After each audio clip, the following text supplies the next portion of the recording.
What if I told you guys we've been looking at habits the wrong way our entire life? From our teachers down to our parents, they have always told us, to have an end goal. What is your end goal? What are your plans? But what they forget to talk about is the daily goals. Because it's not about the end goal. It's about what you do daily to reach that end goal. It's about creating those daily habits that are gonna get you to where you need to be. And so your focus should be more on what you're doing every day that's working towards that end goal. Because sometimes when you just create an end goal for yourself, when you create this finish line, sometimes looking from the start of the line, that goal can look so hard to achieve. It looks so far away. I'll never get there. I'll never achieve it. So you have to really put your focus on what can I do daily that's going to inch me closer to that end goal. You can't look at the end goal. You got to look at what you do daily. And before you know it, you'll be at that end goal. You'll look up and be like, man, I didn't think it was possible, but I did it. And you did it because you changed those habits daily, those daily habits. That's what you focused on. And that's what we need to be focusing on when we're trying to achieve something that is important to us. We need to be focusing on those daily goals and what we could be doing every day that'll inch us closer. But before we actually start on those daily goals, we need to understand who we are and what's limiting us. And why aren't we able to reach those goals? We need a little bit of self-reflection, self-awareness to understand where we're at, where we need to be in order to get there. See, we need to understand where our shortcomings are. We need to know where we're talented and where we're not so talented, and focus on putting positive habits in that will help us be better in the area that we're not so good in.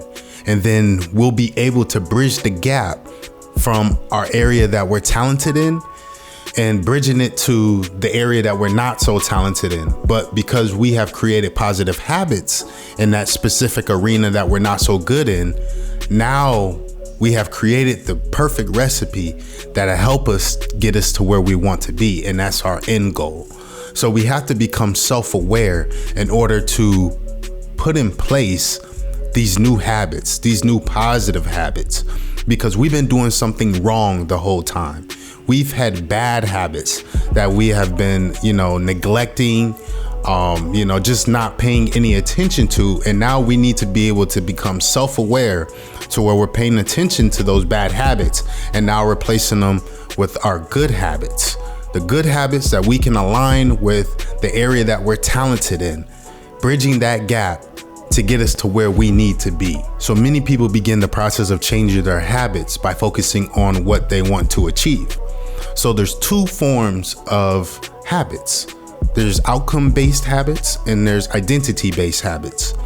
And outcome-based habits are, say I want to win the spelling bee. That's an outcome-based habit. So I'm putting in place good habits that achieve that outcome.